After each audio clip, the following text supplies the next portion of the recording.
Good evening, campers, dreamers, and babysitters. And when a group of teenagers take a trip to an isolated summer house in the countryside, what starts as a peaceful getaway turns into a horrific nightmare when a masked man begins to terrorize them in the most gruesome of ways. Yes, folks, this is our raw reaction review for Dark Windows.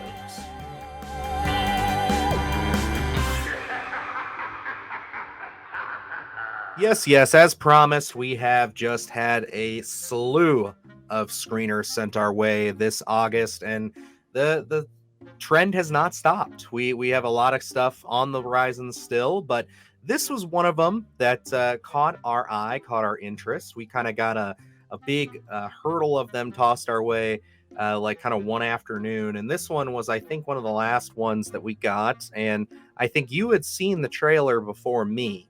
So you had vocalized that you're like, if we cover any of these, I want to cover this one. And so I ended up watching the trailer, and yeah, I was definitely on board with you. I thought that there was just a little bit level of little bit higher quality to this trailer than I was expecting.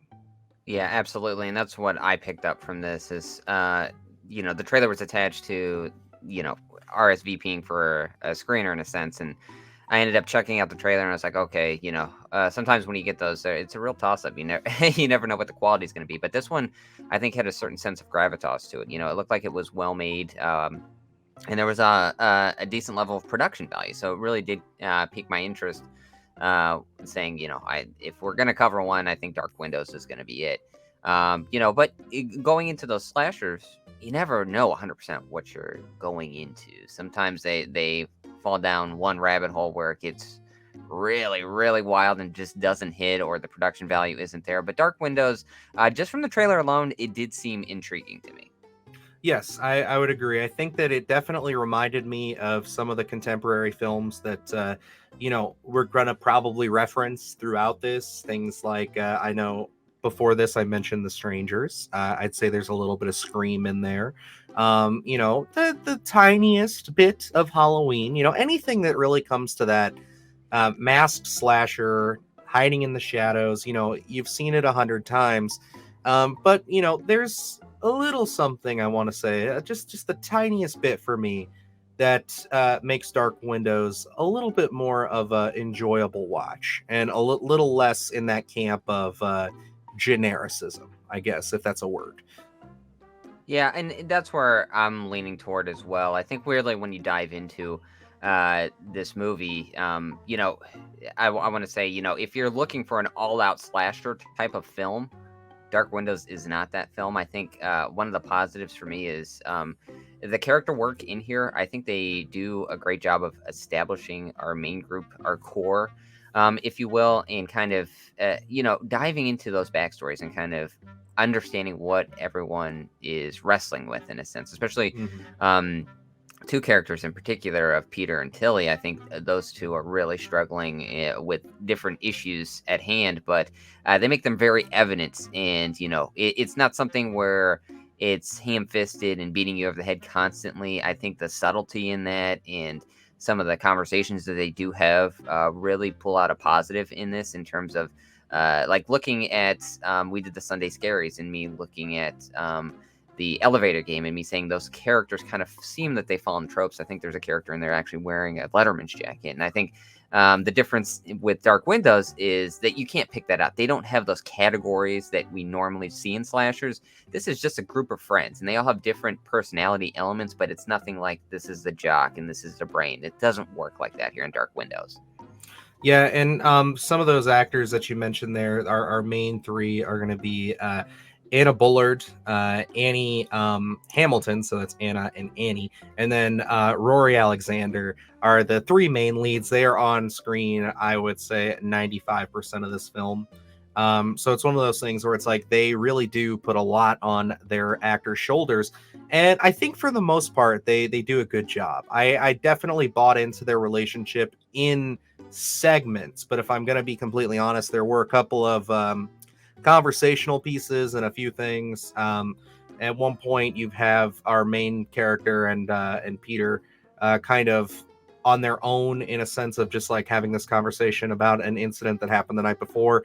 And it just felt really rushed and cold, as opposed to how things had been transpiring before. It just felt very much like a conversation that I would have written in high school as just like, I'm upset, you know. It just, to me, I had a hard time, and I think that more goes into maybe the writing and less of the acting in this aspect, just because there were some moments where I thought that it was written really well, and I like the subtlety they conveyed their emotions through.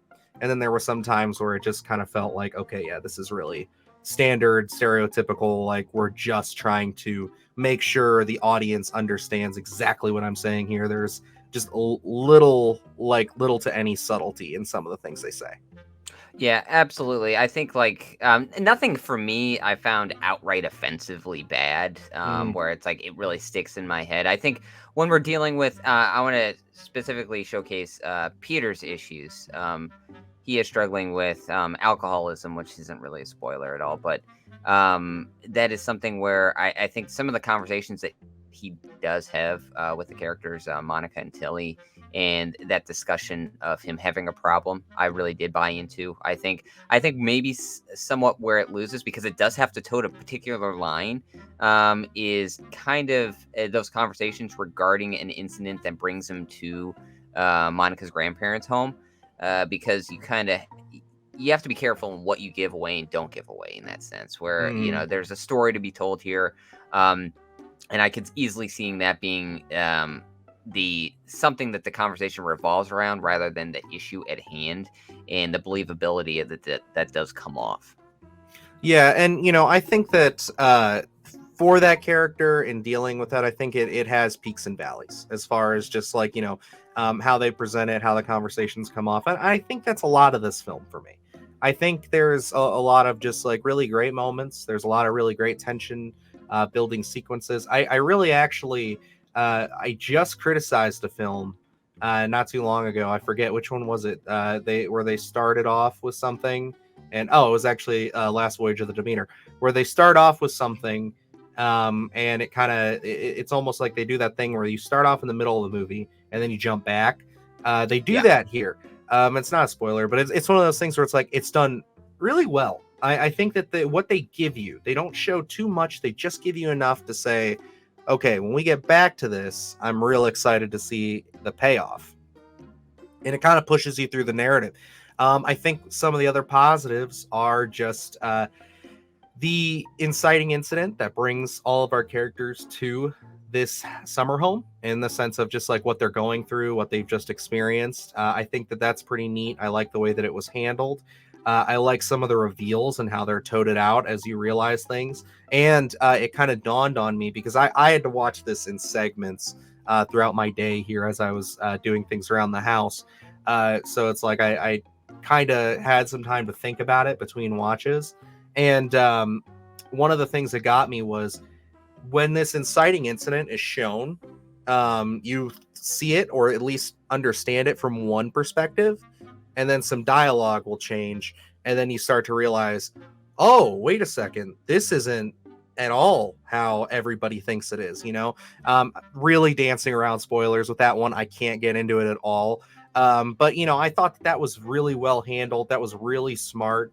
And overall, just it was really interesting, and made a great kind of dynamic between these three characters, because it's like they are friends, but at the same time, it's kind of like you really get the sense of who is here to go the furthest for the others, rather than some of the others. I guess that's kind of a tough way to say it, but it's like it really draws the line in the sand of like good versus bad versus misguided, I should say.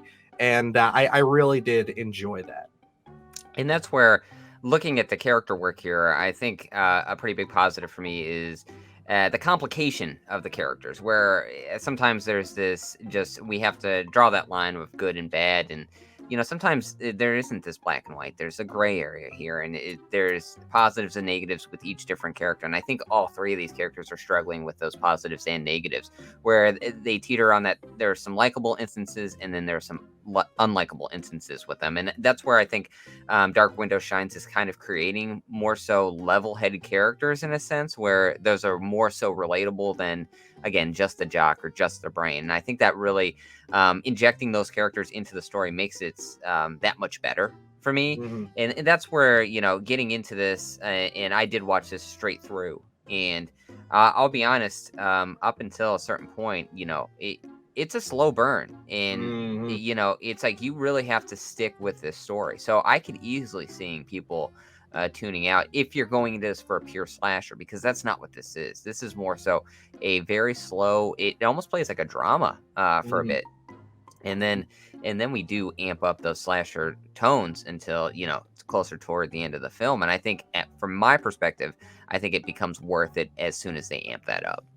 Yeah, and so like we'll get into the slasher side of things here. I was real excited, like I said, when they kind of opened it up and they kind of leave you on just the want of understanding exactly what's going on and who's behind it, really, who's behind the mask, as you want to do with slashers and things like that.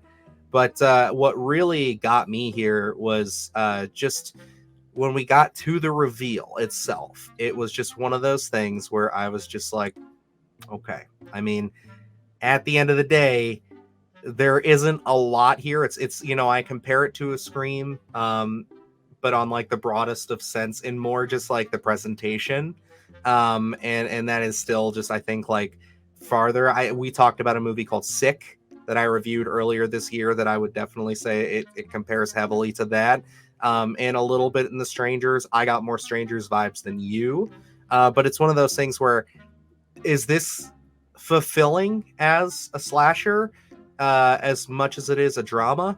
Not really. I think that there's some impressive stuff towards the end, which I'll let you dive into, because I know you wanted to make a mark on that. But I think that overall, it's one of those things that just it left me kind of like, well, that there was only really one of two ways this could have gone, and I saw both of them 10 minutes into the film.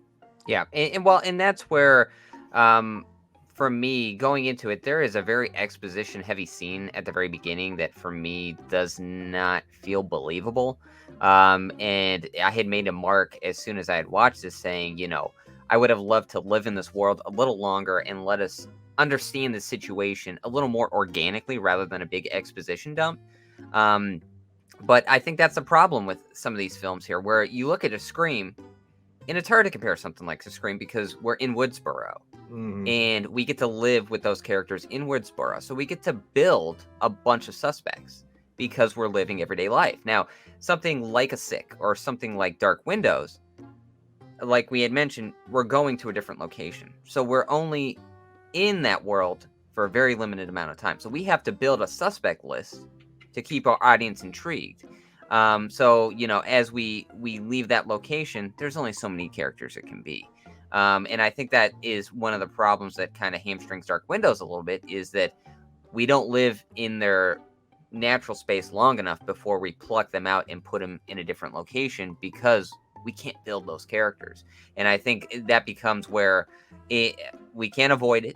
We're always in our heads trying to figure out who done it. You know what I mean? And there only leaves a few characters that it could be. One of the positives that I will say about it is that they do take a character that you think it might be, and then it leaves for an oh my gosh moment a little bit later on in the film. Mhm. And it is something that I think sticks with you, knowing the gravity of the situation between those characters involved and what one of those characters already has on their shoulders. Yeah, and I agree with you. I thought that that was a nice little twist there, and I think that one of the big standouts here, I guess, if you are a slasher fan, I don't think this is going to really satisfy you in that sense. I think if you like slow burn horror and you kind of like more stuff that takes its time, builds the tension, because there's a lot of moments here that are you have the classic something's behind them but they don't see it in some, and it's highlighted by score. But there's a lot of moments I caught in here that they were back there and it wasn't highlighted by score. It was very well done, in the sense of like I had to stop and rewind a little bit sometimes just to make sure that I was seeing what I thought I was seeing. And yes, it was very nice. It was very well done. It added to that creep factor. And I think if you stick with it, when the slasher stuff does begin, and you get to that point, I think that the way they choose to do it is very unique. I think you and I can both agree on that.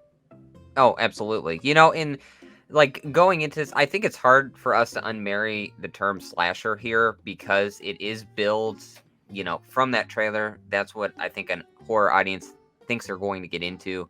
Um, in for right or wrong, I don't think we're necessarily seeing a pure slasher film here. I think this is more, honestly, from my perspective, a little more psychological horror Mm. because of what we're dealing with. Yes, we do have an actual figure that is, I guess, you would be defined in terms of a slasher, but it really isn't. I don't know necessarily telling that story.